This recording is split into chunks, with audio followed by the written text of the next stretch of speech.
बुरी तरह से कोरोना काल में गुजरा। लोग कोरोना की जद में थे और जगह जगह यानी कि लॉकडाउन या फिर कोरोना एहतियात बरतने की वजह से घरों में कैद रहे और उस दौरान शिक्षण संस्थान जो है काफ़ी ज़्यादा इसकी नुकसान का खामियाजा उठाना पड़ा शिक्षा संस्थान को। लेकिन अब 2021 में अब धीरे धीरे शिक्षण संस्थान, स्कूल, कॉलेज जो भी हैं अब खुलना शुरू हो गए हैं और अब आगे की रणनीति यानी कि 2021 में किस तरीके से नए सेशन को स्टार्ट किया जाए और अब जब नया सेशन स्टार्ट होगा तो किस तरीके की समस्याओं को फेस कर रहे हैं स्कूल वाले, कुछ ऐसे हैं जो इस पे चर्चा होना है। मैं आपको बता दूं कि पीपी कॉन्वेंट स्कूल में आज अभी फ़िलहाल इस समय 2 बज रहे हैं और इस वक्त कुछ स्कूल के पदाधिकारी या फिर मैं आपको बता दूं कि इस टाइम यहाँ पर राम अवतार Sharma, president Bhiwani private school association, जो आज यहाँ पर बतौर मुख्य अतिथि यहाँ पर शिरकत हुए हैं और जो यहाँ पे देख सकते हैं आप कि यहाँ तकरीबन जितना भी स्कूल के काफ़ी जो फरीदाबाद शहर में स्कूल चलाते हैं वो सारे स्कूल के पदाधिकारी या फिर प्रिंसिपल या डायरेक्टर यहाँ पर शिरकत हुए हैं। आज इन लोगों की एक मीटिंग हो रहा है और इस मीटिंग में किस चीज़ को लेकर चर्चा होना है और क्या मीटिंग का खास मुद्दा क्या होगा वो चीज़ आप देख सकते हैं कि यहाँ पे सारे पदाधिकारी यानी कि बड़े से बड़े स्कूल हैं, छोटे स्कूल हैं, कई एसोसिएशन है, प्राइवेट स्कूल एसोसिएशन है, कई स्कूलों के संस्था के लोग बैठे हैं यहाँ पे। तो हम इनसे भी बात करेंगे और अभी फ़िलहाल आप देख सकते हैं कि जो अधिकारी आए हैं उनका स्वागत समारोह यानी कि फूल माला से स्वागत किया जा रहा है। उसके बाद से आगे की जो कार्यक्रम होगा और यहाँ पे आज सारे स्कूल के पदाधिकारी या डायरेक्टर या एसोसिएशन से जुड़े हुए लोग जब जुटे हैं तो क्या आज ऐसे मौके पर कहना चाहेंगे इन सब के लिए। हमारे प्रधान जी ने बताई पूरे हरियाणा की समस्याएं एक जैसी है।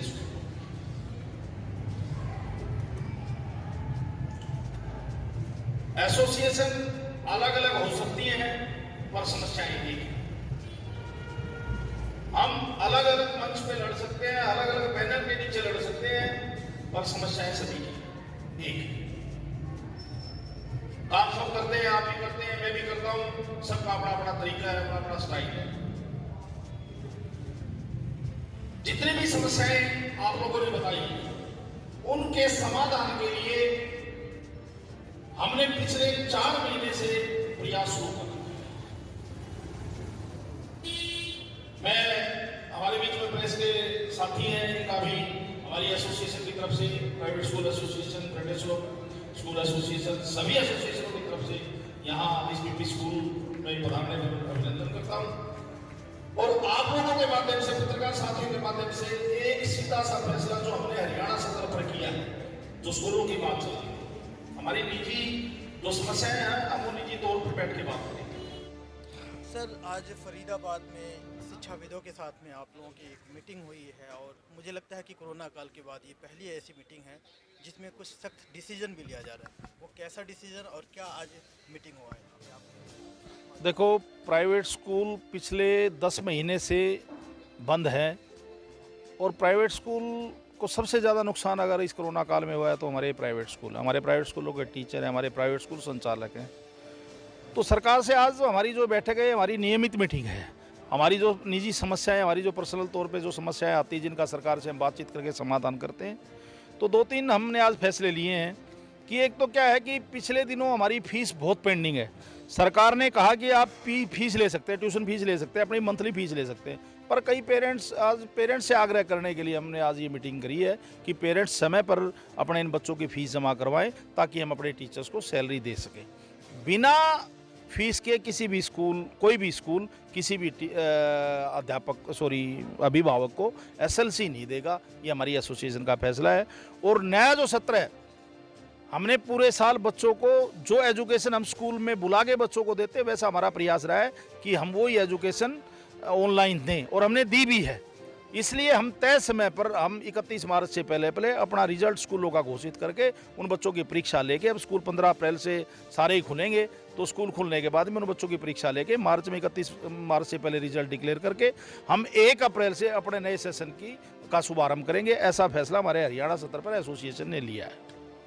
अगर देखा जाए तो जो आप लोगों ने यहाँ पे फैसला लिए हैं, मुझे लगता है कि जितने भी हैं यहाँ पे शिक्षाविद हैं और आपके आह्वान पे हो सकता है कि इसे फॉलो किया जाएगा, लेकिन इसमें कहीं अड़चन आती है तो सरकारी तौर पे आता है, क्योंकि आप लोगों का डिसीजन सरकार को मानना है कि नहीं मानना है, ये आप कैसे तय कर पाएंगे? देखो, मैं भारतीय जनता पार्टी का कार्यकर्ता हूँ और मैंने पूरे हरियाणा की समस्याओं को सुन के पूरे हरियाणा में मैं गया हूँ और 2-3 डिस्ट्रिक्ट रहे हैं मेरे, उनमें भी जाके, और मंगलवार को, इसी मंगलवार को हरियाणा के शिक्षा मंत्री से हमारी बैठक है पूरे हरियाणा के प्रतिनिधियों की, और हम ये हमारी मांग शिक्षा मंत्री जी के सामने रखेंगे। और मैं 100% इस बात से पूरी तरह से वो हूँ कि वो हमारी बात को मानेंगे।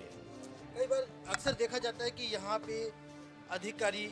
या फिर कुछ अधिकारी के तौर पे छोटे अधिकारी जो स्कूलों में जाके अनर्गल कभी परेशान करते हैं कि ये स्कूल खोलने को लेके आती है बात, या फिर ऐसे कोरोना के टाइम में बहुत ज़्यादा दौड़े, तो इस पर भी कुछ चर्चा किया गया है, वो क्या चीज़ चर्चा हुआ?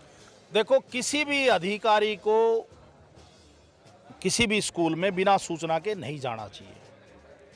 नियम के अनुसार अगर अधिकारी, कोई भी अधिकारी, चाहे जिला शिक्षा अधिकारी है, उप जिला शिक्षा अधिकारी है, खंड शिक्षा अधिकारी है,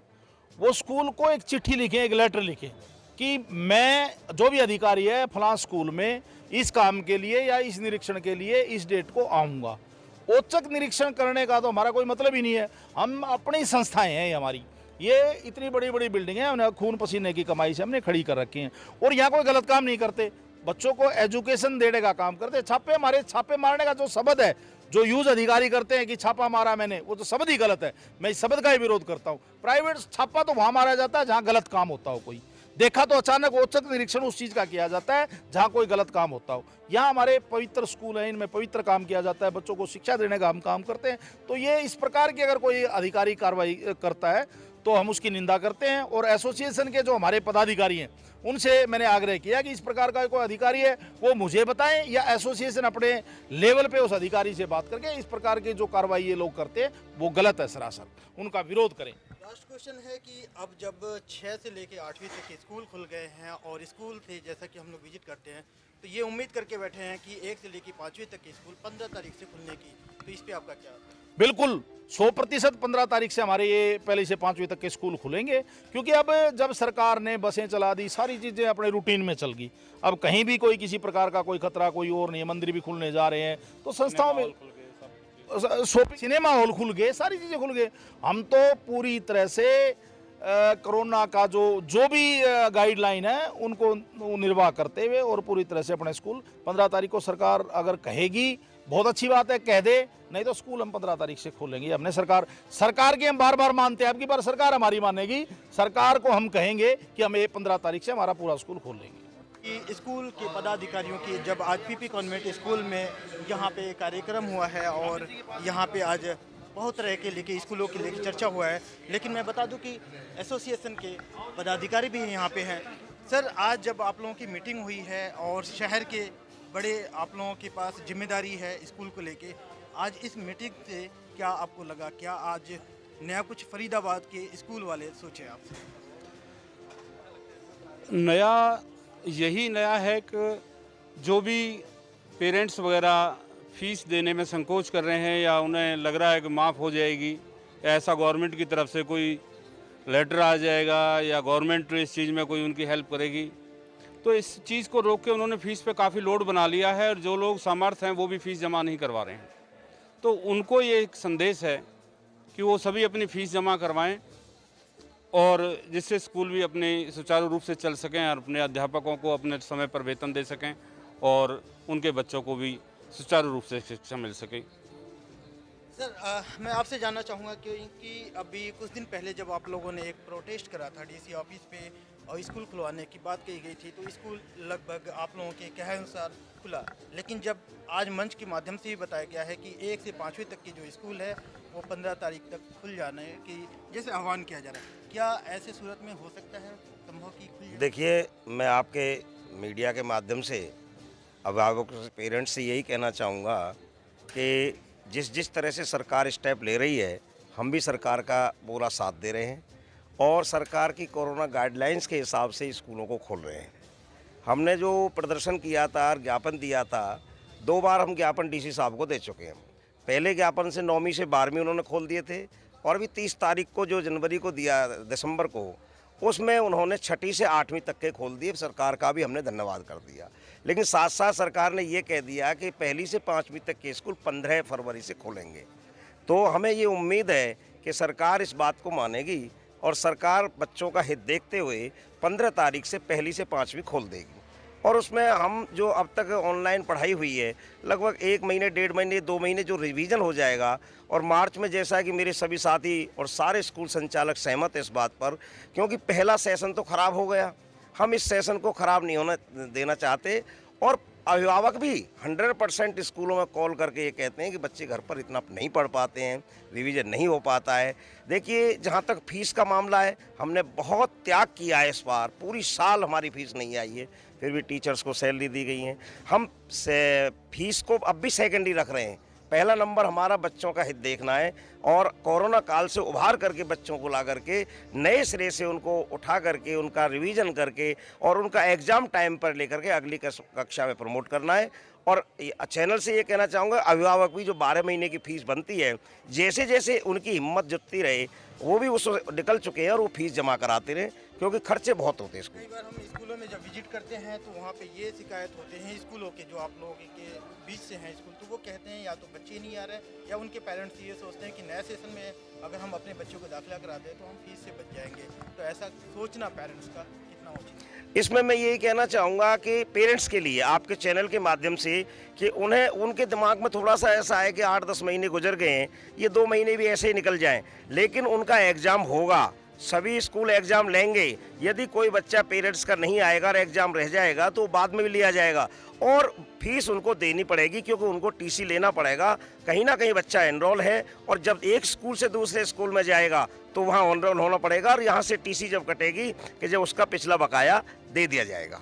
देश दुनिया की हर लेटेस्ट खबर देखने के लिए सब्सक्राइब करें हमारे चैनल PNN को और साथ ही बेल आइकन दबाना ना भूलें।